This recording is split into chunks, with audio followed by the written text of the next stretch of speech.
বাসায় লোক নাই, বাসায় লোক নাই। কে?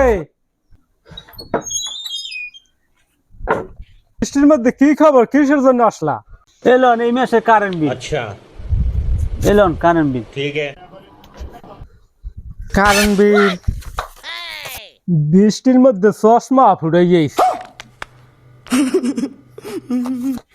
এই টাকাটা কি জাল?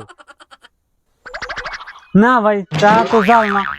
এই বিদ্যুৎ বিল কি আমি কম দিই? না ভাই, আপনি তো বিদ্যুৎ বিল কম দেন না। ফুডোর পর ফুডো আমি ঘরে একটু আসি দিলি, গাছের পাতা বাইরে নামবে দিয়ে গাছের পাতা লড়ে হেলি কারেন্টটা ফস্টরে নিয়ে যাও। এই বৃষ্টির মধ্যে তো তুমি একটা रुको কারেন্ট जरा, বিল নিতে আইছো। सबर करो। ও মেম্বার, এ খাটের লড়ে দি কারেন্ট বিল নিতে আইছে। বৃষ্টি ধরো না, ধরো, কারেন্ট বিল দিয়ে দিয়ে কালে